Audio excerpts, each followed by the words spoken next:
Bei diesem Thema, das Maß Gottes und die Apokryphen, geht es um etwas, wo man im ersten Moment sagen müsste, wie kann es sein, dass man einer geistigen Erscheinung, die wir gar nicht sehen, mit einem Maß in Verbindung bringen. Ein Maß ist etwas Materielles, etwas Irdisches. Und es ist so, ich habe in der Vergangenheit, das ist schon einige Jahre her, mich mit dem Thema mal mehr fast spaßenshalber beschäftigt und stellte fest, es gibt da ein paar Dinge, die nicht so ganz passen mit dem uns anerzogen. Denn wir haben zum Beispiel alle gelernt, ja früher, da gab es bitte Könige, die auf sich hielten oder Fürsten und die haben dann gesagt, ich mache mir mein eigenes Maß zurecht, eine Handbreit, Bruch, das von da und da ist eine Handbreit, eine Elle von da bis da, ein Fuß und so weiter. So sind wir erzogen worden und haben nie daran gezweifelt, dass das irgendwo etwas an der ganzen Sache nicht stimmt. Natürlich ist das eine zweigeteilte Sache. Es stimmt nämlich zum Teil doch, weil es solche Fälle genügend gegeben hat. Deswegen haben wir allein im Mittelalter mehrere hundert verschiedene Ellen. Aber ich habe dann rausbekommen, dass es einige Primärmaße gibt, die unmöglich vom Menschen erfunden worden sein können. Und nun wollen wir mal versuchen, uns dieser Thematik ein bisschen zu nähern. Und wir fangen an mit dem alten Hiob. Den kennen Sie vielleicht aus der Bibel oder aus dem Sprachgebrauch Hiobsbotschaft. Dieser arme Kerl hat eine ganze Menge schwere Leiden erlebt. Tod der eigenen Söhne, Raub seiner gesamten Tierherden, Vernichtung seines Hab und Gutes. Und da von Tag zu Tag eine schlimmere Nachricht nach der anderen gekommen ist, hat man dann das überliefert als die sogenannte Hiobsbotschaft. Und nachdem er dann so viel böses Leid erfahren hatte und als ein sehr, sehr, sehr gottgläubiger Mensch gegolten hatte, der immer nur fest gebetet und an Gott geglaubt hat, hat er dann mal angefangen zu brabbeln. Wieso Gott ihm das alles so ein bisschen auferlegt. Und da kriegt er eine Antwort von oben als mediale Stimme in seinem Kopf. Wo warst du, als ich die Erde gründete? Sage mir's, wenn du so klug bist. Weißt du, wer ihr das Maß gesetzt hat? Oder wer über sie die Richtschnur gezogen hat? Worauf sind ihre Pfeiler eingesenkt oder wer hat ihren Eckstein gelegt? Hier kommt also auch schon von demjenigen, der ihm das in seinem Kopf hat hören lassen, das Wort Maß vor. Jetzt muss man aber da schon annehmen, derjenige muss gewusst haben, dass es eins gibt. Denn umgedreht hätte er ja sagen können, und, weißt du es? Gott wusste das, aber Hiob nicht. Und analog ist das auch mit der Richtschnur. Wir können darunter heute verstehen die Längen- und Breitengrade, wahrscheinlich auch der Nullmeridian, der übrigens ursprünglich mal durch Gizeh, durch die Pyramiden gegangen ist, das Pyramidenplateau und erst durch die Engländer später aus gewissem Eigendünkel durch Greenwich gelegt worden ist. Und gerade mit den Maßen wird es dann schon ein bisschen lustig, weil wir bei der Einteilung auf der Erde haben wir ein Maß, Längengrade, die wir einteilen in Grad, Minuten und Sekunden.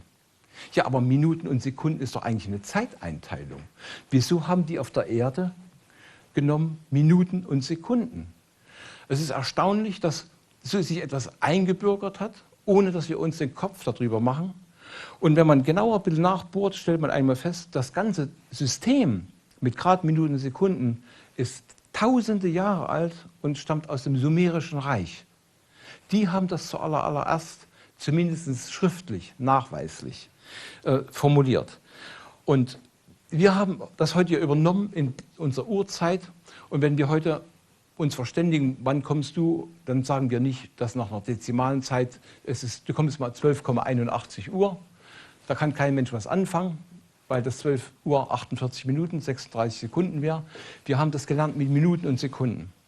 Und so sind eine Reihe anderer Dinge mit dem Pfeiler, wo wir die Nord-Süd-Achse, die Polachse sehen, um die Erde sich dreht. Und der Hiob wird auch konfrontiert mit der Frage, ob er weiß, wie breit die Erde ist. Sie sehen jetzt noch ein paar andere Sätze, die über ihn, die er sich anhören musste und vor allem auch betreffs der Himmelsordnung. Und das ist wiederum so erstaunlich, weil frühere Völker sich unheimlich viel Gedanken gemacht haben über die Sternbilder und immer einen Bezug zum Himmel gesehen haben.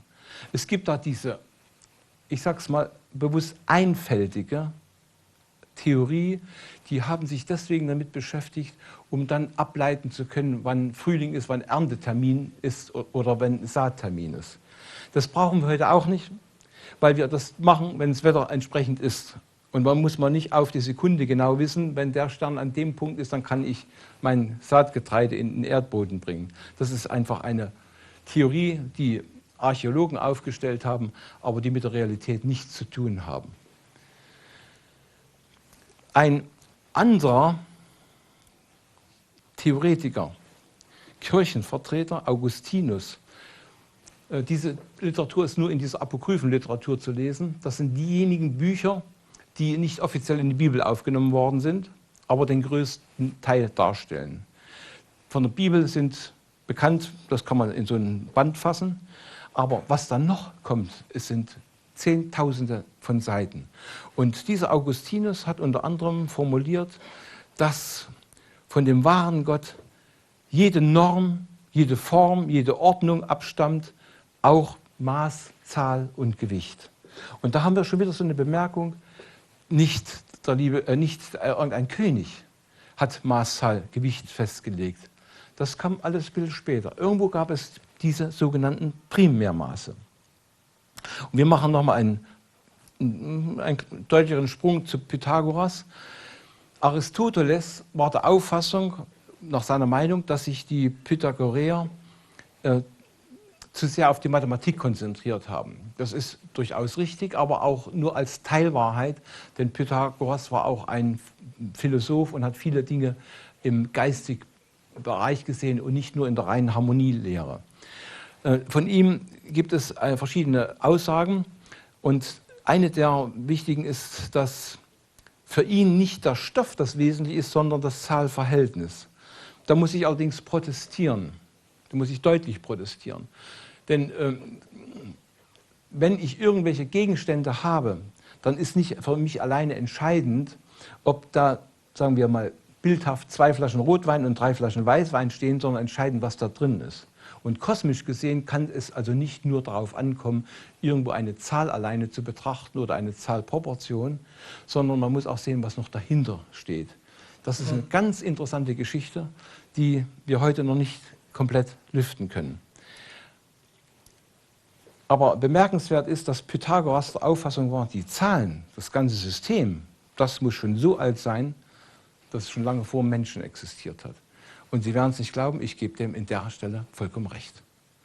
Und wir werden auch sehen dann, warum.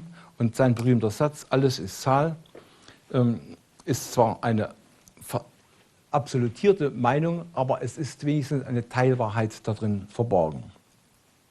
Und gerade mit den Zahlen sehen wir an bestimmten Beispielen, wie Zahlen die Geschichte bei vielen Völkern bestimmt haben. Gerade mit Zahl 12, die ja so dominant in Erscheinung getreten ist, rund um den Erdball. Und Sie sehen hier einige Beispiele, die ich aufgeführt habe, wo vor allem im Götterbereich, im Königenbereich, viele Könige hatten auch einen Rat von 12 Räten. Und Jesus mit seinen 12 Jüngern ist genauso ein typisches Beispiel dafür. Erstaunlich ist aber hier, die Kirche ordnet Jesus nicht die 13. Position zu, weil die 13 so einen negativen Touch hat. Ja, Freitag der 13. Brauchen wir nicht weiter was sagen, ist für viele ein Horror. Wir werden sehen, erst auch im nächsten Vortrag und bis zum Schluss, dass dort eine Weisheit verborgen ist, die man erklären kann. Und dass alles seine 2 Seiten hat, wie eine Medaille. Und wenn ich jeden x-beliebigen hier im Raum anschaue und würde fragen, welches Auge lieben Sie mehr, das rechte oder das linke? Da würden Sie sagen, dumme Frage, ich brauche beide. Ja? Und so ist es in der Symbolik auch. Es gibt beide Seiten immer. Und wir haben beide Augen nicht nur, um stereoskopisch zu sehen, sondern im philosophischen Sinne auch für eine andere Sichtweise, um auch zu begreifen, dass es etwas mehr gibt, als nur, was der Schein im ersten Moment uns anbietet. Hier noch einige andere Beispiele mit der Zahl 12, wobei auch gerade der Tag mit seinen 12 Stunden und die Nacht mit seinen 12 Stunden doch ein sehr prägnantes Beispiel ist. Und es ist bekannt, dass im Totenbuch der Ägypter diese 12 Stunden Tag und Nacht schon erscheinen. Und man geht davon aus, dass die ältesten Quellen des Totenbuches noch vor der sogenannten 0. Dynastie entstanden sind. 0. Dynastie ist aus heutiger Sicht etwa reichlich 5000 Jahre zurück. Die 0. hat man noch eingeführt, weil man mit der ersten nicht klargekommen war. Man hat dann Dinge wieder entdeckt, die noch ein bisschen älter waren. Aber wenn man in die Werke hineingeht, Platons Werke, Band 8, da gibt es Gespräche zwischen Timaios, Philippos und Kritias. Und dort wird zitiert der Kritias, dass er seinen Großvater Solon kannte, der bei den Ägyptern gewesen war als Staatsmann. Man würde heute sagen, wie ein Staatsbesuch. Er war in Sais, einer damaligen großen Priesterstadt, die heute im Delta nur noch in Ruinen vorhanden ist. Und die ägyptischen Priester haben ihm unter anderem gesagt, dass zum damaligen Zeitpunkt der ägyptische Staat vor 8000 Jahren gegründet wurde.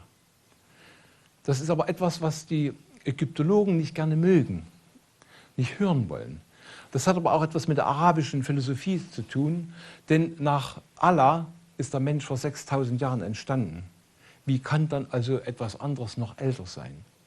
Und heute Allah widersprechen wollen oder sagen, die Aussage von ihm ist nicht korrekt, ist ein sehr heikles Unterfangen. Da muss ich sicherlich nicht mehr dazu sagen. Man begibt sich auf eine gewaltig gefährliche Strecke, dort anzuzweifeln. So, Jesus ist also auf alle Fälle der 13. gewesen und ich mache Ihnen nur mal ein kleines bildhaftes Beispiel dazu. Nehmen Sie einen x-beliebigen Ball, Tischtennisball oder noch einen Tennisball, was Kleines. Sie können genau 12 Kugeln lückenlos drumherum kleben. Und wir haben eine Zentrale in der Mitte und wir haben 12 drumherum. Da fangen kosmische Gesetzmäßigkeiten an, die aber im Kosmos noch ein bisschen anders aussehen, weil das ganze System dort ein bisschen zusammengedrückt ist und sich ineinander verzahnt. So wie wir das in der Schule mal gelernt haben mit dem Zirkel. Und auf dem Umfang haben wir dann 6 Kreise gemacht und die haben sich alle gegenseitig verzahnt. Aber mehr zu dem Thema nicht, das ist ein eigenständiger Vortrag. Zu den Zahlen noch etwas, auch was für die meisten ein bisschen fremd ist. Goldener Schnitt. Die meisten können sich damit gar nicht was anfangen. Es gibt eine wunderbare Erklärung, die auch schon bei den Bänden von Platon beschrieben ist, etwa 500 vor unserer Zeitrechnung. Und es wird eigentlich erklärt als ein Verhältnis von einer Strecke, die geteilt ist. Und zwar, ich mache es mal bildhaft, Sie nehmen so eine Strecke und teilen die nochmal so ein bisschen asymmetrisch. Dann verhält sich die größere zu der kleinen genauso wie die gesamte Strecke zu der größeren. Und wenn man das mathematisch alles ausrechnet, ist die Proportion genau 1,61 und so weiter. Man kann das aber auch noch anders darstellen, wenn man zum Beispiel sagt, man nimmt einen Fensterrahmen oder einen Bildrahmen und dann ist die ideale Proportion fürs Auge etwa in der gleichen Proportion. Erstaunlich ist, ein japanischer Professor hat mit Studenten ein Experiment gemacht, hat den Karten verschiedener Proportionen vorgelegt, vom Quadrat angefangen bis relativ längliche. Und die Aufgabe war, suchen Sie sich aus, was Ihnen am besten gefällt. Und statistisch signifikant war, wenn die Karten im Bereich des goldenen Schnittes waren, fanden die Studenten das am ästhetischsten, am symmetrischsten für das Auge. Und das ist auch kein Wunder, weil der goldene Schnitt auch in unserem Körper integriert ist. Aber wo liegt noch das Besondere? Und da muss man nämlich gleich nochmal hinterfragen, wer hat sich damals den Kopf gemacht, nach so einer Proportion zu suchen? Die hat nämlich noch ein paar andere Eigenschaften. Wenn man diese Zahl 1 geteilt durch 1,61 und so weiter macht, kommt 0,61 raus. Die Zahl selbst ist 1,61 und tut man sie quadrieren, hat man 2,6180. Das ist die einzigste Zahl in der gesamten Mathematik, die diese Eigenschaft aufweist. Man kann sie aber nur ermitteln mit Hilfe a. der Wurzelrechnung oder b. mit Hilfe der Winkelfunktion. Und das wussten die vor 500 Jahren. Das kann ihnen aber keiner, oder das konnten sie selber nicht errechnen, weil sie die Wurzelrechnung nicht beherrscht haben und weil sie die Winkelfunktion Sinus, Cosinus, Tangens nicht gekannt haben. Da muss man schon wieder hinterfragen, wo haben die das Wissen hergehabt? Wer hat das denen geflüstert, dass das eine besondere Proportion ist, die man in Tempelbauten integrieren soll? Und ein Ungar, Doci, hat Untersuchungen gemacht, andere Wissenschaftler übrigens auch, am Menschen, an Tieren, an Pflanzen und hat festgestellt, dass viele Proportionen dem goldenen Schnitt, dieser goldenen Zahl eigentlich richtig formuliert, sehr nahe kommen. Wobei man auch dann zum Beispiel 4 halbe oder 3 Vieh und so etwas in dieser Art auch mit ins Kalkül gezogen hat. Und wenn man das von Einzelpersonen betrachtet, sind die Abweichungen etwas größer, aber bei 1000 Personen kommt man im statistischen Mittel diesen Proportionen sehr nah und das im gesamten lebenden Bereich Pflanzen, Tierwelt, Vögel, Fische und Menschen. Und da muss man schon wieder hinterfragen, wieso ist das?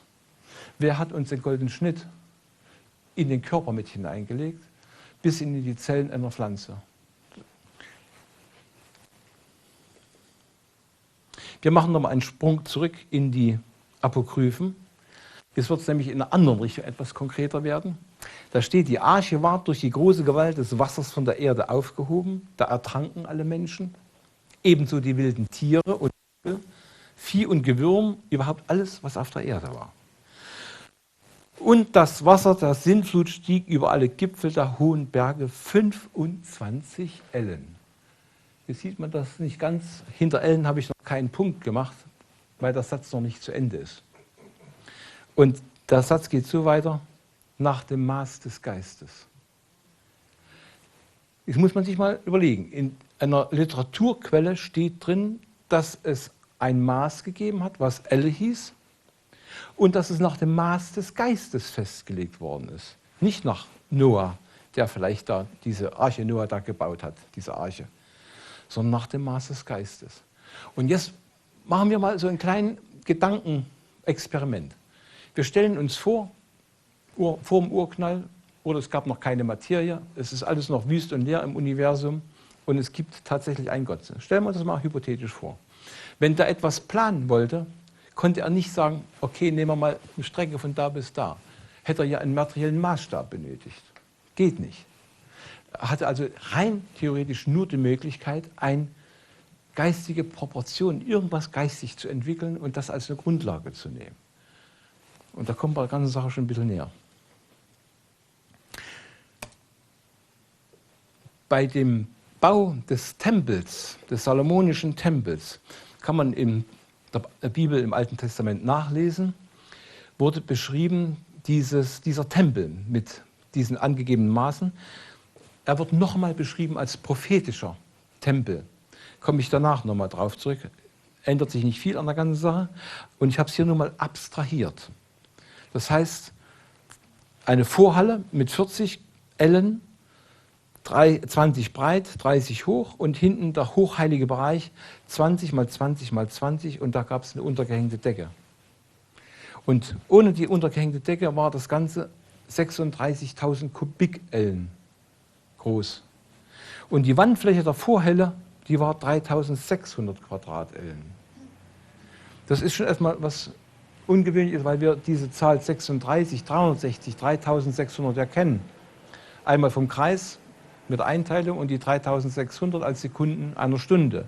Die 36.000 kennen wir aber noch nicht. Und das lüfte ich erst in dem letzten Vortrag. Dann begreifen wir eine göttliche Ordnung. Und Beispiele für diese Ziffernfolge 360 sieht man also auch schon in früheren Jahrtausenden. Denn diese Zahl war so hochheilig, dass man sie unbedingt auch anwenden musste. Sie war nicht bloß irgendwie dafür da, dass man sagt, okay, wir tun es in einem Tempel integrieren, sondern Sie sehen, Salomo setzte 3.600 Aufseher ein. Das muss ein riesen Arbeitsjahr gewesen sein, ein gewaltiges. Dann Zerubabels Tempel, eine Grundfläche von 3.600 Quadratellen. Und Sie können jetzt die anderen Dinge noch lesen. Ich finde auch ganz faszinierend dann an der Stelle, dass der ägyptische Pharao Amenhotep III. Für seine Frau einen See anfertigen ließ in dieser Größe von 3600 mal 600 Ellen. Und da kommt raus 2.160.000. Übrigens 6 mal 6 mal 6 ist 216. Und es ist die Anzahl der Knochen eines Menschen. Das mal so nebenbei noch bemerkt. Das setzt sich übrigens mit diesen Beispielen bis in die Neuzeit fort. Und Architekten, vor allem im Mittelalter, hatten immer versucht, in ihrer heiligen Geometrie Dinge zu integrieren, die mit solchen Symbolismen verbunden waren. Und nur der Wissende wusste das, dass dort solche Symbole auf verborgene Art und Weise integriert worden sind.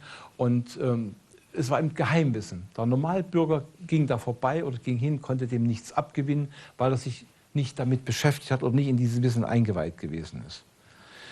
Jetzt kommen wir zu dem Hesekiel. Das ist mit diesem prophetischen Tempel. Und das ist eigentlich ein ganz verrücktes Ding. Da steht nämlich wortwörtlich, und ich mache auf die besonderen Stellen aufmerksam, wo es darauf ankommt, im 25. Jahr unserer Gefangenschaft, im Anfang des Jahres, am 10. Tag des Monats, 14. Jahr, nachdem die Stadt eingenommen war, eben an diesem Tag kam die Hand des Herrn über mich und führte mich dorthin in göttlichen Gesichten. Dieser Begriff in göttlichen Gesichten heißt, er hat es medial in seinem Kopf gesehen. Das Verstehen oder der Sinn, dieser alter Sprachgebrauch ist heute nicht mehr so bekannt. Aber in diesen Gesichten, das gibt es auch bei anderen Völkern. In ihren Gesichten haben sie das gesehen, in ihrem Kopf. Medial ist er also konfrontiert worden und hat dort den Bau einer Stadt gen Süden gesehen. Das war nicht auf der Erde. Er hat das geistig nur gesehen. Und als er mich dorthin gebracht hatte, siehe, da war ein Mann, der war anzuschauen wie Erz. Er hatte eine leinerne Schnur und eine Messrute in seiner Hand und stand unter dem Tor. Ja, eine Messrute. Da kriegt im Geiste gezeigt, dass jemand einen Maßstab in der Hand hat. Und dann kriegt er noch den Auftrag, du Menschenkind, sieh her und höre fleißig zu und merke auf alles, was ich dir zeigen will. Denn dazu bist du hierher gebracht, dass ich dir dies zeige, damit du alles, was du hier siehst, verkündest dem Hause Israel. Der Gedankengang dahinter heißt eigentlich nichts anderes. Er hat Dinge gezeigt bekommen mit bestimmten Maßproportionen, Detailmaßen, die wichtig sind und die man im Irrtum mit verwenden sollte. Und in diesem Teil der Bibel sind unheimlich viele Ausführungen zu dieser gesamten Anlage, die mit einer Riesenmauer von 500 mal 511 ist. Und sehr viele Details zu dem Tempel, den ich nach der Bibel einmal hier aufgezeigt habe. Da sieht man, dass zwischen Tempelhalle und Heiliger Bereich noch eine Wand gibt. Und was bemerkenswert ist, die Grundfläche des Tempels hat 1044 Quadratellen. Der Tag hat 1440 Minuten. Und das ist hier in dem Tempel. Und dann gibt es auch noch was ganz Verrücktes. Das ist das hier. Die Hebräer haben einen Buchstaben- und Stellenwertcode. Der Stellenwertcode besagt, ein Buchstabe steht im Alphabet an einer bestimmten Stelle und da kriegt er die Zahl zugeordnet. Das ist eigentlich noch, sagen wir mal, kalter Kaffee. Der Buchstabencode ist viel interessanter. Der geht von 1 bis 10 und da geht 20, 30, 40 bis 100 und dann 100, 200, 300 bis 400. Eine sehr ungewöhnliche Einteilung und ohne dass wir das jetzt in die Tiefe ausarbeiten, ich habe dahinter oder festgestellt, dass es dahinter auch eine verborgene Geometrie gibt und dass das Ganze nicht so rein Zufall ist. Und es gibt einen Amerikaner, Stan Tanen, der hat vor etlichen Jahren bereits verrückte Experimente gemacht. Wahrscheinlich hat er auch eine ganz deutliche Inspiration gehabt. Der hat eine zykloidale Funktion. Das ist nichts anderes wie eine spiralförmige Funktion innerhalb eines Tetraeders entwickeln und drehen lassen und hat dabei die Entstehung des gesamten hebräischen Alphabetes verfolgen können. Sämtliche Buchstaben lassen sich aus dieser zykloidalen Funktion ableiten. Das ist einfach unnormal, muss man sagen. Das zeigt eigentlich, das Alphabet ist eine Konstruktion.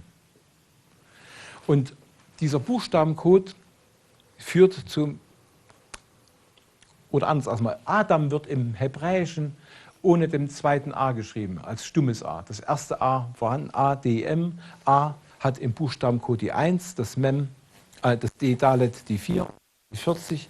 Und wenn man das einfach nur unterschreibt, kommt man auf dasselbe wie 1044.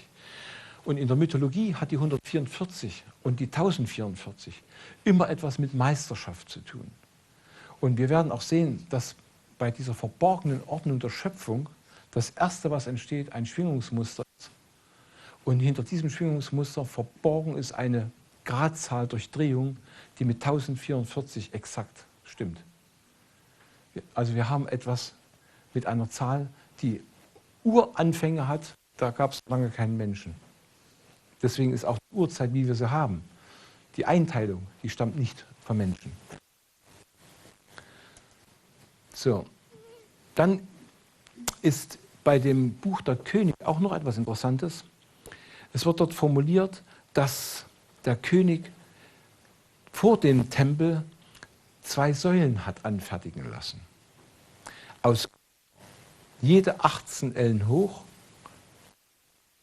und oben noch ein Knauf, also etwas, was abgesetzt ist, mit 5 Ellen. Ein Gitterwerk drumherum, also mit Reihen und das Ganze wie eine Lilie geformt. Und das Ganze sieht etwa dann so aus. Ich habe es mal versucht nachzukonstruieren im Verhältnis zu einem Menschen. Das Ganze soll aus Kupfer gewesen sein. So eine Säule würde über 600 Tonnen wiegen. Unfassbar. Jetzt frage ich mich, wer hat das gemacht? War das Märchenstunde oder nicht? Oder hat jemand anders mitgeholfen?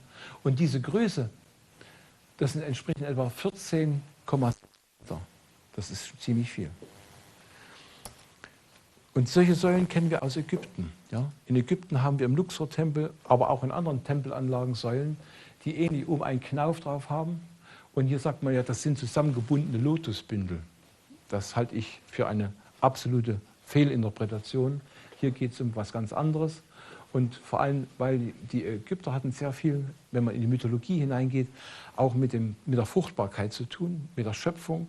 Und hier geht es eher um Säulen, die die Fruchtbarkeit darstellen sollen. Das hat was mit dem männlichen Glied zu tun. So, ein weiterer Sprung tief in die Geschichte hinein. Der Dombaumeister Libergier, der hat mich fasziniert, weil er vermutlich seine eigene Grabplatte entworfen hat und da ist viel, viel, viel heilige Geometrie drin. Zum Beispiel, dass die Bögen genau in die Mitte des Kopfes zur Richtung sehenden Auge führen, ja, und dass die anderen Bögen Richtung hier auf ein Chakra mitführen. Das ist aber noch das weniger, worauf ich aufmerksam machen will. Für mich ist aufmerksam das hier. Da steht ein rechter Winkel. Der Winkel war immer der Maßstab für die Baumeister, aber bei den Freimaurern gab es auch den rechten Winkel und da war das rechte Maß. Das rechte Maß aber mehr im philosophischen Sinne, im soziologischen Sinne. Ich gehe mit einem anderen Menschen so um, mit Gerechtigkeit. Wenn ich Gerechtigkeit ausübe, habe ich das rechte Maß gefunden. Deswegen hat dieser rechte Winkel eine Doppelbedeutung und wir werden auch sehen, was da noch von Science Fiction dahinter steht. Und hier ist ein Zollmaßstab. Das ist auf der Grabplatte direkt so zu sehen und wird auch in der Literatur als Zollmaßstab überliefert. Es gibt natürlich Kritiker, die sagen, ja, der Zoll, der ist in England entstanden aus dem Aneinanderreinlegen von 12 Weizenkörnern. Und da muss ich sagen, also so ein Dilettantismus, das kann nicht sein. Hier gibt es ganz andere Gründe, die damit zu tun haben mit der sogenannten Entmystifizierung der Wissenschaft. Und durch das Werk von Francis Bacon, was 1620 erschienen war, ging es darum, wissenschaftliche Grundlagen als das einzig Zählende anzusehen. Und bis dahin war sehr viel Mystik drin, denn bis ins Mittelalter wurde auch die Mystik gelehrt. Und dann wollte man nur die reine Wissenschaft haben, hat entmystifiziert und da fiel der Zoll mit seiner Herkunft in England unter die Räder. Und wir werden sehen, dass wir da auf etwas stoßen, was den Rahmen unseres Vorstellungsvermögens sprengt. So, das war also mit dem Zollmaßstab und dann ist noch hier der Zirkel. Das sind die wichtigsten Instrumente der Baumeister gewesen. Wir kommen mal auf das Winkelmaß zurück, und zwar das, was die Freimaurer heute noch haben. Sie haben einen 27-zölligen Maßstab. Und die Zahl 27 selbst ist nichts anderes wie 3 mal 3 mal 3 oder 3 hoch 3. Muss man sich erst wieder erinnern, dass das eigentlich so der Fall ist. Aber sie haben den nicht x-beliebig abgewinkelt, sondern im Verhältnis 1:2. Das ist übrigens der Neigungswinkel in der großen Pyramide, im Verhältnis 1:2. Und wenn man den unteren Schenkel betrachtet, von 10 bis 27, und zählt dort die Zahlen alle zusammen, 10, 11, 12, also addiert, da kommt genau 333 raus. Das ist auch ungewöhnlich, gell? Auf sowas muss man erstmal kommen. Erstaunlich ist, die Freimaurer wissen es gar nicht mehr, weil die mit Mathematik auch nicht mehr am Hut haben. Es ist so vieles bei denen vergessen. Es ist ein trauriges, trauriges Kapitel. Das war soweit zu dem rechten Winkel. Und jetzt gibt es etwas, wo der Zoll nochmal ganz anderweitig ins Spiel kommt. Wir sehen also, die Freimaurer haben einen 27-zölligen Maßstab. Ich füge mal hier schon an einer Stelle ein, dass die Freimaurer im ureigensten Sinne ihre Quellen in Ägypten hatten, in der Weißen Bruderschaft. Das ist aber lange, lange her. Und es hat sich vieles geändert im Laufe der Geschichte. Und davon wissen sie heute selber nicht mehr. Also ich habe viele Diskussionen mit Freimaurern schon gehabt, und man ist entsetzt teilweise, was dort für ein Mangel an Wissen vorherrscht, obwohl sie in den höheren Graden sich grundsätzlich auf ägyptische Quellen beziehen. Und es ist auch so, dass in der große Logen haben in ihren Tempeln noch ägyptische Symbolik. Die haben auch Hieroglyphen drin. Die haben Horus drin. Aber wenn man sagt, ihre Grundlagen liegen in Ägypten, dann fangen einige an und sagen, das 1717 ist die Begründung. Ja? Und 1717 ist die Großloge in England gegründet worden, aber das hat ganz andere Gründe. Bis zu dem Zeitpunkt war nämlich die Freimaurerei schon fast am Boden erledigt, weil die schottischen Freimaurer einen Krieg gegen das englische Königshaus geführt hatten. Eine längere Geschichte. Und sie mussten sich dann engagieren, nachdem sie fast zusammengebrochen waren. Und die letzten 4 Logen in London haben sich dann engagiert mit dem Königshaus. Die 4 hatten nicht mehr die höchsten Grade gehabt. Sie waren also relativ Unwissende gewesen. Und die haben dann praktisch die Großloge bestimmt. Und seitdem glaubt man, offiziell existiert die Freimaurerei. Nur der Witz ist der, 10 Jahre später wurde der englische König bereits mit Freimaurerritualen gekürt. Das heißt, die gesamte Hintergrundwissen war schon lange im Königtum vorhanden. Und der schottische König, James VI., ist 1598 in die Loge von Peirce and Scone. Er hat einen Edikt herausgegeben, um die Freimaurerorganisation neu zu strukturieren. Und 1602 ist er in die Loge von Peirce and Scone aufgenommen worden. Also viel ältere Geschichte. Und die haben niemals solche dilettantischen Dinge wie ein Zoll, der durch Weizenkörner bestimmt ist, in ihre gesamte Philosophie aufgenommen. So, und der alte Henoch sagt, ihm sei durch Gott mitgeteilt worden, dass die Erde einen Poldurchmesser hat von 500.500.000 Zoll oder Inch in Englisch. Und in einer anderen Maßeinheit 20 Millionen Ellen. Das ist schon mal ein ganz schön starkes Stück. Das ist ja immerhin auf eine halbe Daumenlänge genau angegeben und noch obendrein runde Zahlen. Wir wissen übrigens, dass heute die Erde dicker ist. Ich sage dann noch etwas dazu. Bemerkenswert ist, dass in Osirion in Abydos in Ägypten an einer Stirnwand zu lesen ist, ihm wurde das Hinmaß der Erde gegeben. Es steht mehrfach dort, ihm wurde das Hinmaß der Erde gegeben. Das wurde übrigens von einer Engländerin ausgegraben, um 1902 in der Dreh. Und die Frau Murray, eine Ägyptologin, hat das übersetzt und ich habe diese Unterlagen. Und da habe ich dann mal einen Sprachforscher hinterfragt nach dem Sinn Hin und Inch.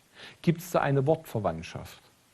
Und er sagte mir, es ist sehr naheliegend. Die Wahrscheinlichkeit dafür ist sehr groß, dass Inch abgeleitet ist von dem Hin und möglicherweise durch die englischen Sprachgewohnheiten, Sprachregeln, dass man dieses Wort etwas transformiert hat. Hinzu kommt, dass in Mittelamerika das Maß für die Erde bestimmt oder bekannt gewesen sein soll mit 12 Millionen Hunab. Hunab kennt man ja in der Regel gleich gar nicht. Rund 1,05 Meter, rund. Und die Anlage ist in Teotihuacan nach diesem Hunab gebaut, aber auch Chichen Itza und viele andere Pyramiden auf der Basis des Hunabs. Das verdanken wir übrigens diese Erkenntnisse einem einem amerikanischen Ingenieur, wieder ein Außenseiter, der Vermessungen gemacht hat in Teotihuacan und hat dort ermittelt, dass dieses Maß als das Kernmaß gewesen sein soll. Und er hat auch recht. Das muss ich noch bestätigen. Zusammengestellt würde das so aussehen. Für den Poldurchmesser 3 verschiedene Angaben. Und in Paris wurden die 10.000 Meter festgelegt, 10 Millionen Meter, als ein Viertelteil über den Pol. Und nun heißt ja offiziell, ja, den Meter kannten die ja früher gar nicht. Wie kann also im Zusammenhang mit dem Zoll über Meter und so weiter überhaupt funktionieren? Ich behaupte mal hier, der Meter war schon viel länger bekannt. Und Sie werden noch was sehen, gleich bei dem Vortrag. Und da wurde nur aus dem Ärmel gezogen wieder, dieser Meter. Der Meter ist so alt, wie wir uns das selber gar nicht vorstellen können. Und auch das dezimale System. Es reizt mich an dieser Stelle, in diese Richtung etwas mehr zu erzählen, weil es so ein interessanter Nebenbereich ist, aber wir wollen es erstmal im Moment belassen an dieser Stelle. Wenn Sie zu Hause Internetanschluss haben, können Sie eingeben 1 Inch plus 0,3937. Mittlerweile sind es übrigens mehr als 90.000 Seiten, die nehmen immer wieder noch zu. Und das würde bedeuten, 1 Zentimeter ist 0,3937 Inch. Hier schon wieder das Kuriose, ein Verhältnis zum Zentimeter, zum metrischen System. Und bemerkenswert ist, dass die amerikanischen Freimaurer, das ist mir wieder bekannt, das gewusst haben und haben ihren Fuß aufgrund des Dezimalsystems im Verhältnis zum Meter festgelegt, und zwar mit 1200 durch 3937. Und wenn man das umwandelt, das ist ja hier ein Meter angegeben, in Zentimeter, und ein Fuß hat ja 12 Zoll, also das Ganze durch 12 geteilt und dann mal 100, um das in Zentimetern umzurechnen, da kommt das raus. 1 Zoll gleich 1 durch 0,3937. Und da kommt eine Ziffernfolge raus, 2,54. So wie wir den heutigen Zoll kennen. 0, 0, 0. 508, 0, 0, 1, 0, 1, 6 und so weiter. Und der Witz bei der ganzen Sache ist es ist eine Verdopplungsfolge oder eine Potenzfolge, könnte man auch sagen. Denn was ich unten drunter stehen habe, 1 mal 254, 2 mal, 4 mal, 8 mal, dann 16, 32 und so weiter, kann man auch als eine Potenzfolge darstellen mit 2 hoch 0 mal 254, 2 hoch 1, 2 hoch 2, 2 hoch 3, 2 hoch 4 und so weiter. Und als ich das damals entdeckt hatte, dachte ich, das kann doch wohl nicht wahr sein. Wieso ist in dem Zoll so eine verrückte Mathematik verborgen? Und dann ist mir klar geworden, hier hat jemand anders noch seine Finger am Spiel gehabt mit dem Zoll. Denn wer dem alten Henoch sagt, die Erde hat 500 Millionen, 500.000 Zoll Durchmesser, da muss er ein bisschen mehr gewusst haben. Das zeigt also, der Zoll ist etwas Ungewöhnliches im höchsten Maße.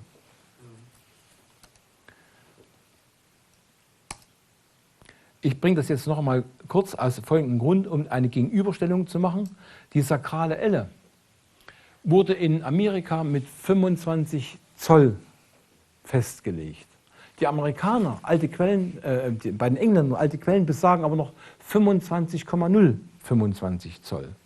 Und als man die Meterkonvention in Paris festgelegt hatte, standen sich hier unterschiedliche Interessengruppen gegenüber und man kam nicht auf einen Nenner. Denn die 25 Zoll der Amerikaner mit ihrem theoretisch richtigen Zoll ergaben eine ganz andere Größe als das, was die Engländer mit ihren 2,54 mal 25,025 Zoll machten.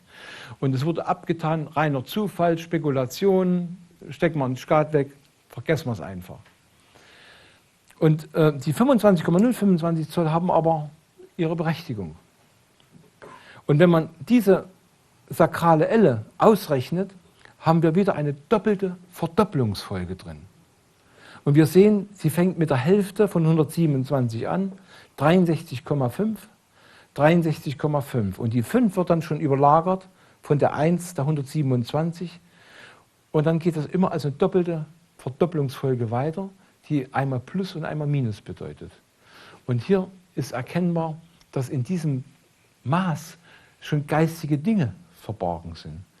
Dort kommen Symbolismen auch der Toleranz zum Ausdruck, wie Plus und Minus. Das Zulässige, dass das eine machbar ist, genauso wie das andere.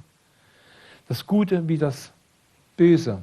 Das, was auf der Erde besteht, diese unglaublichen starken Widersprüche, die uns manchmal zur Weißglut treiben, die aber kosmisch gesehen ihre Berechtigung haben. Aber nur noch eine begrenzte Zeit, das will ich auch sagen. Das wissen bloß einige noch nicht, die das Spielchen gegenwärtig noch treiben. Und der Hunab, den der Ingenieur Hugh Charleston glaubte, aus der 12. Wurzel von 2 zu bestimmen, das führte dann umgerechnet in Zentimeter zu 105,94 Zentimeter, muss, wenn alles stimmen soll, die Größe haben, wie sie hier aufgeführt ist. Und dann passiert ein Effekt, denn wenn wir jetzt all diese Maße nehmen und tun sie in Zentimeter umrechnen oder in unsere bekannte Größe, da wird es erst lustig. Jetzt gucken Sie mal, was da rauskommt. 127, 127, 254, 254, 508, 508. Wer hätte das gedacht? Nun ist es so, die Erde hat, dort wo das gestrichelt ist, müsste das Komma stehen, dann wäre es in Kilometern. Die Erde ist heute etwa 750 Meter dicker.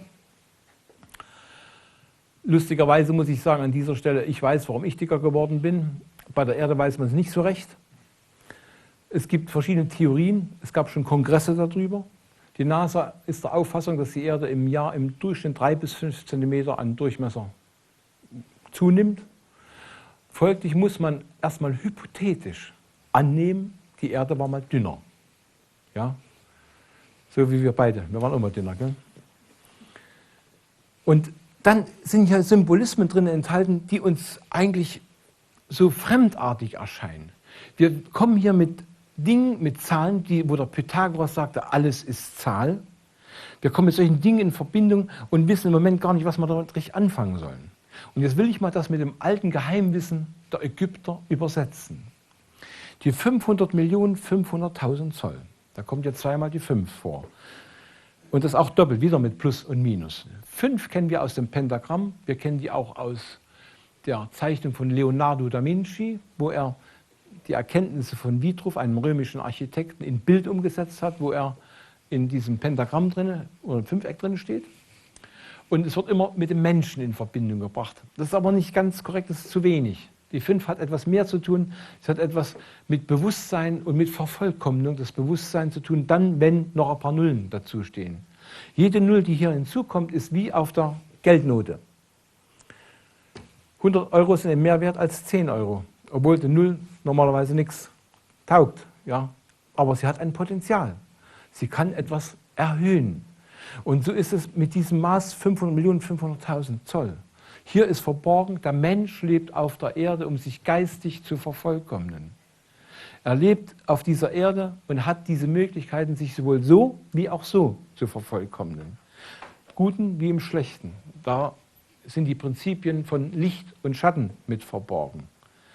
Es ist keine Schande, Geld zu haben, weil ich gerade sagte, es geht darum, sich geistig zu vervollkommnen. Aber Geld zu haben, heißt immer dann, richtig mit dem Geld umzugehen, das rechte Maß anzuwenden. Und das beherrschen leider manche nicht, auch nicht unsere Banken und ein paar andere Leute auch nicht. Es ist so, Geld soll dazu dienen, auch anderen Menschen einen Weg zu ermöglichen, sich zu vervollkommnen. Das heißt, in dem gesamten Wesen dieser Zahl ist schon verborgen, dass diejenigen, die eine Verantwortung tragen, eine besondere Verantwortung für die haben, die ihnen untergeben sind.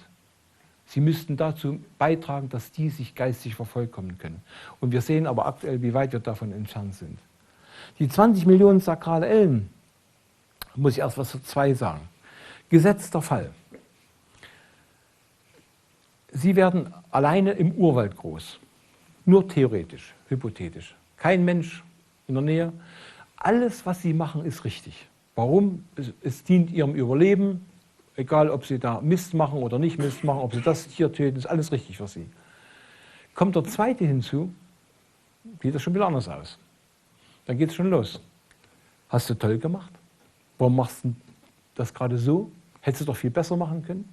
Es beginnt ein Erkenntnisprozess des Hin und Her mit der Beurteilung.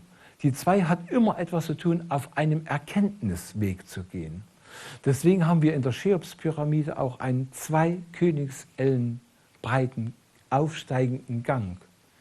Und wir haben 20 Steine in der Königskammer am Fußboden und haben 200 Quadrat Königsellen Grundfläche.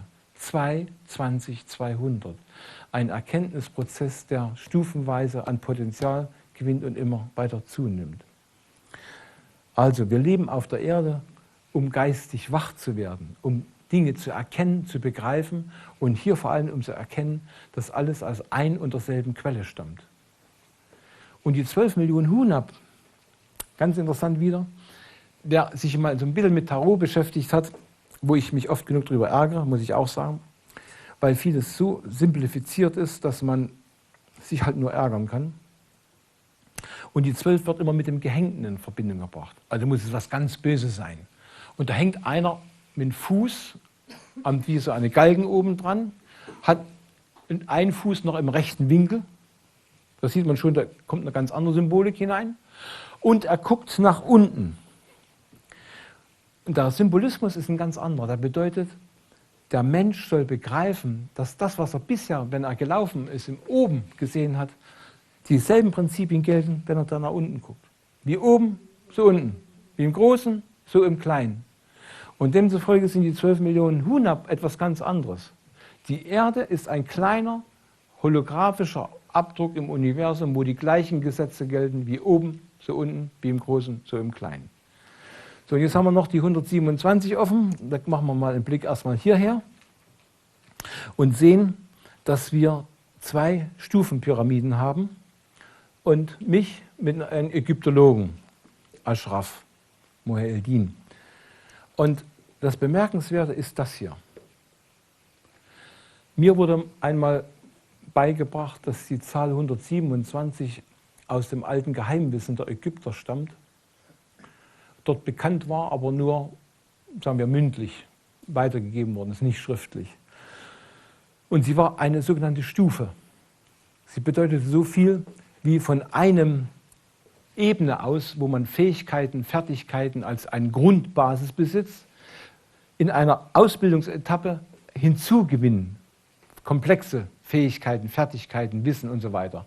Und dann auf dieser Stufe stabilisiert.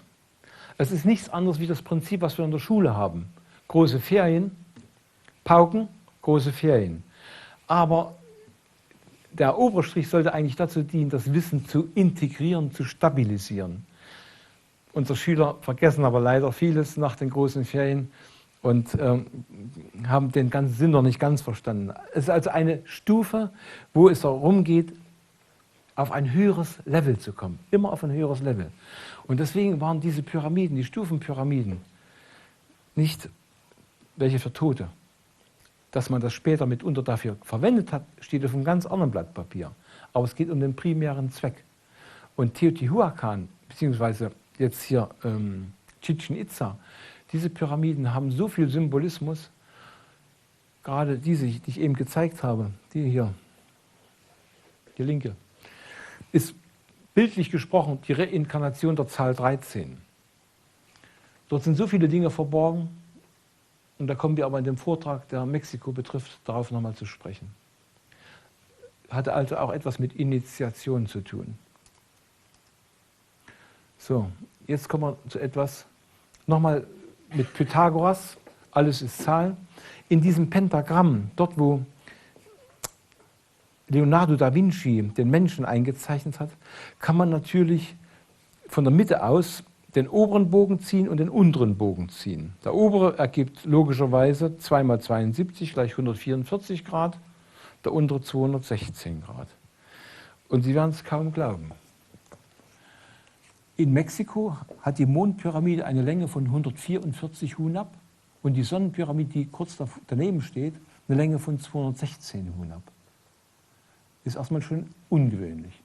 Und die Cheops-Pyramide hatte im inneren Aufbau 216 Steinschichten gehabt. Der Beweis ist da in meinem Buch mit drin. Und im Äußeren war es eine andere Zahl. Es waren 144.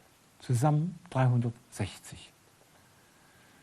Im Gizeh-Plateau wissen wir erstmal definitiv, da brauchen wir uns gar nicht streiten, dass in den Pyramiden die Königselle angewendet wird.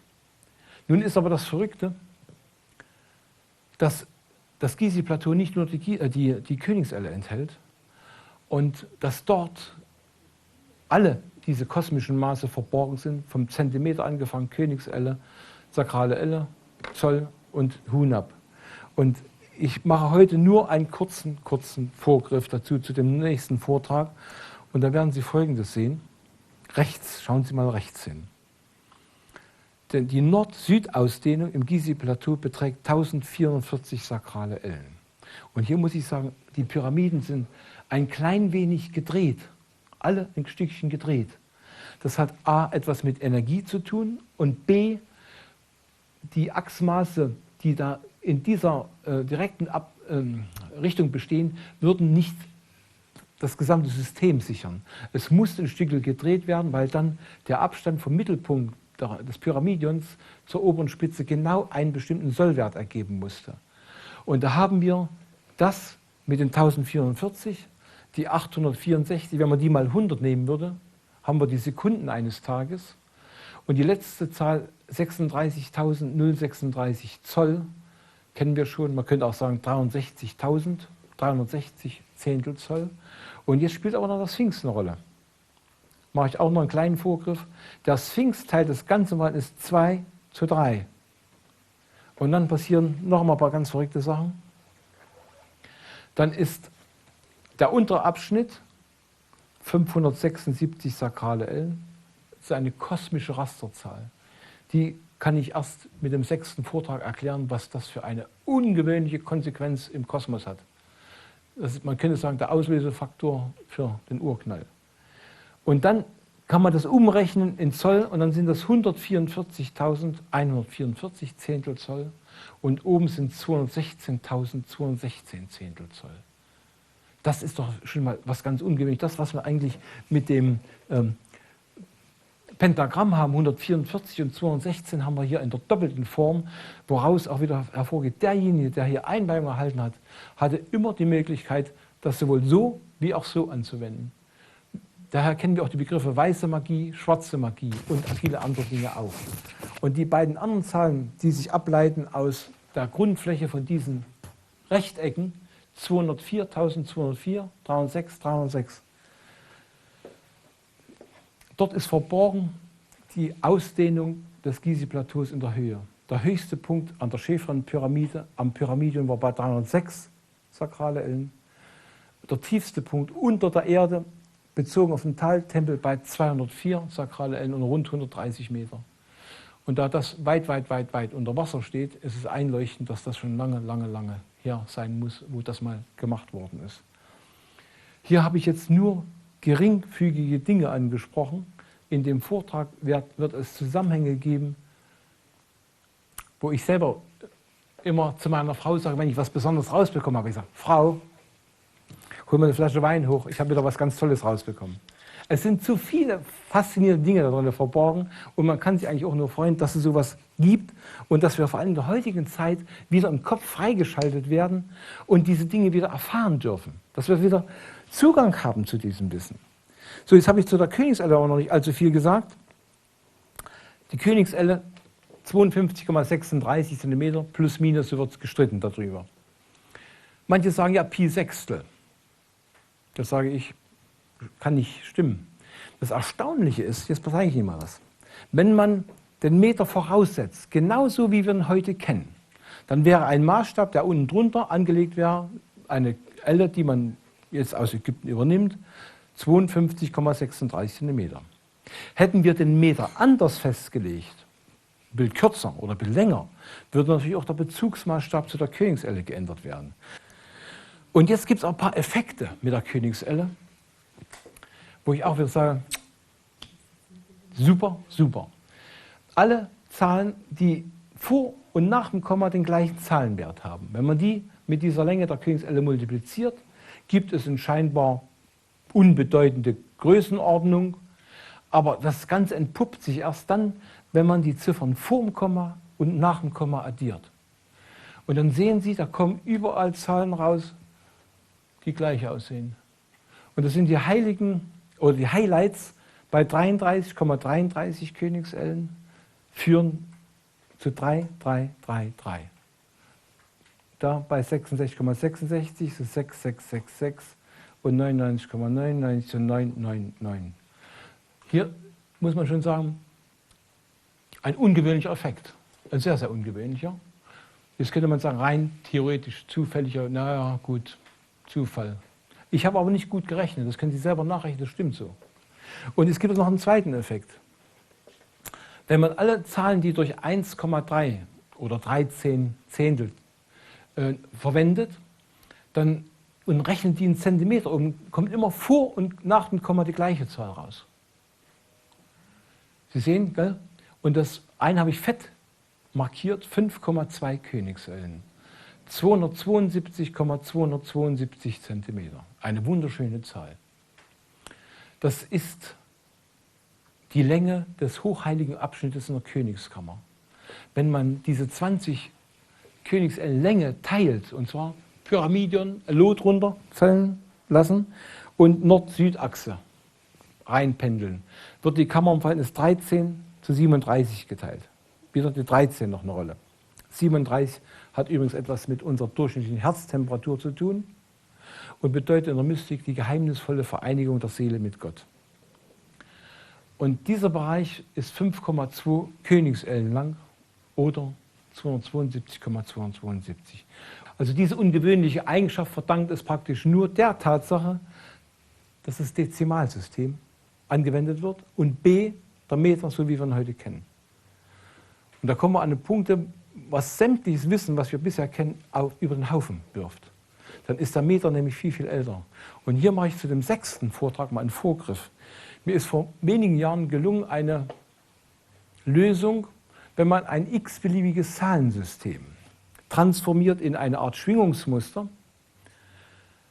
und kugelförmig abstrahlt, werden immer Prinzipien des Dezimalsystems mit ausgestrahlt. Das klingt ein bisschen sehr verrückt. Ich habe das dann einem Doktor der Physik, der Mathematik gezeigt, vorgestellt, der ein guter Freund ist.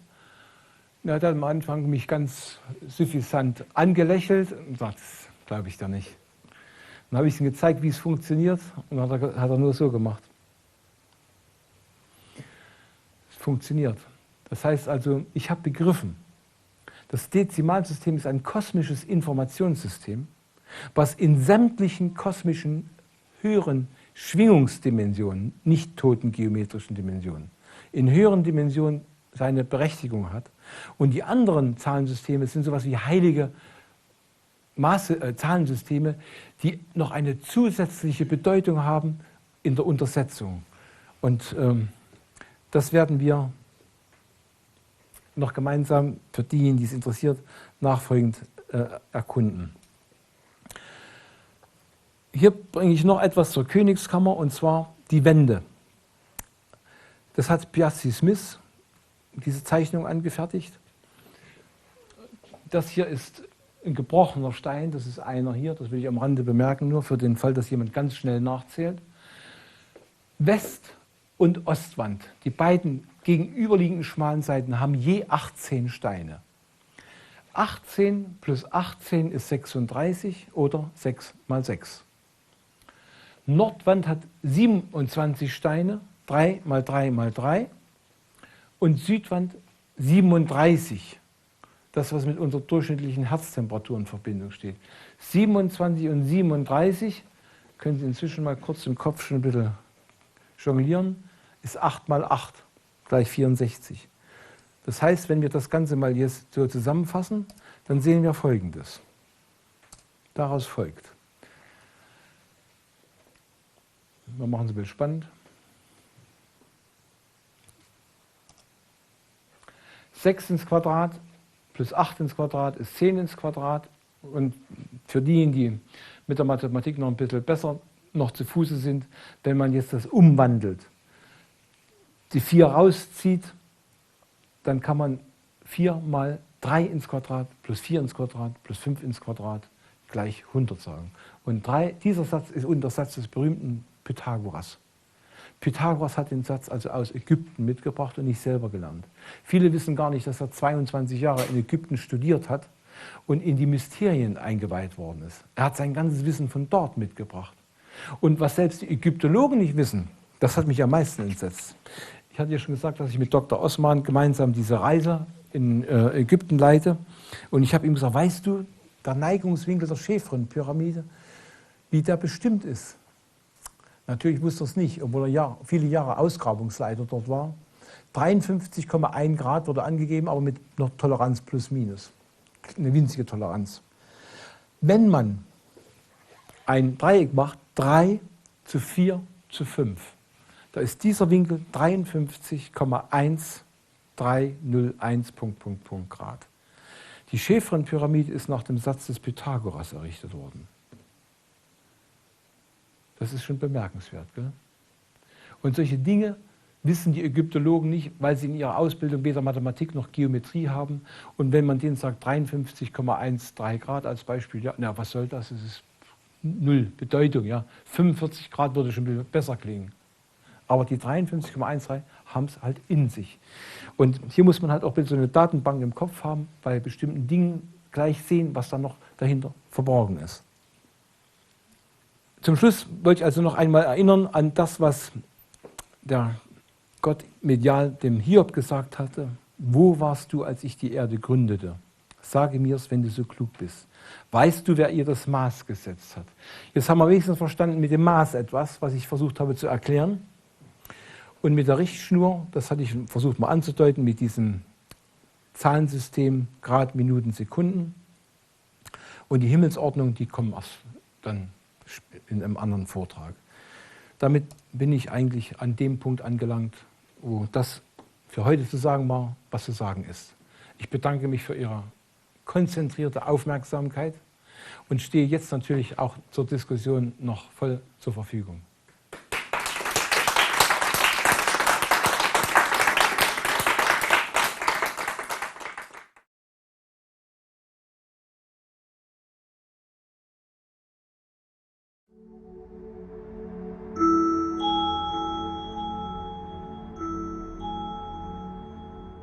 Dort, wo eine hohe Kultur ist leicht die Gefahr, dass sie dekadent, überheblich, arrogant wird und nicht mehr bestrebt ist, sich das Wissen anzueignen. Wenn wir die ägyptische Geschichte anschauen, dann sehen wir, dass es dort auch einen Niedergang gegeben hat.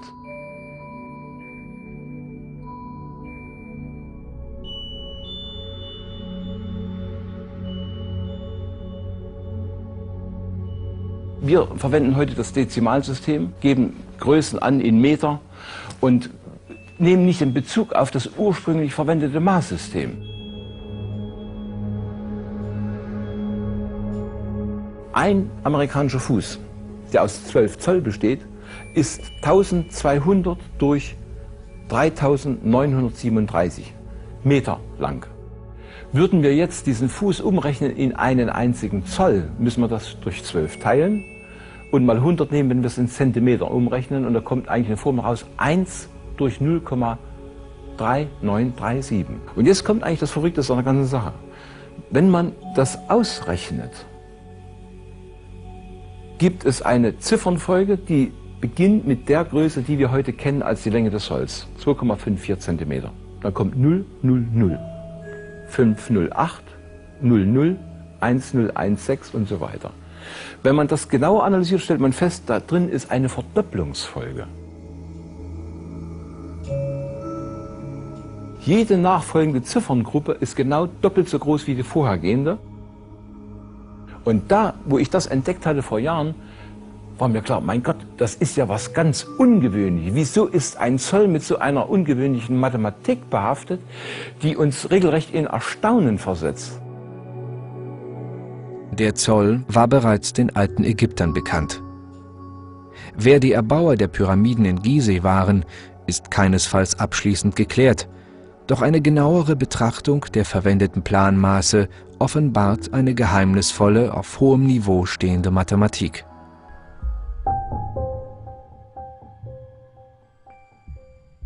Wenn man alles genauer betrachtet, sieht man, es gibt solche Verflechtungen mit Maßen, mit Zahlen, die immer wieder auftauchen. Es ist wie ein homogenes Konzept, wo man sagen muss, das ist schon Sternmathematik. Ich hatte die Gelegenheit, in der Königskammer selbst Vermessungen zu machen, Laservermessungen, und konnte feststellen, wenn man diese Außenmaße nimmt, also 4 mal die Länge oben und unten, 4 mal die Breite oben und unten und 4 mal die Höhe vorn und hinten, führt das zu genau 33 Königsellen. Macht man das innen, führt es zu 27 Königsellen gleich 3 mal 3 mal 3.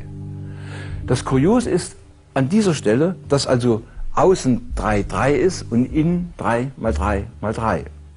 Gleich 27 oder 3 hoch 3. Man kann also alles nur durch die Zahl 3 ausdrücken. Und so eine Konstellation sieht nicht nach einer zufälligen Planung aus.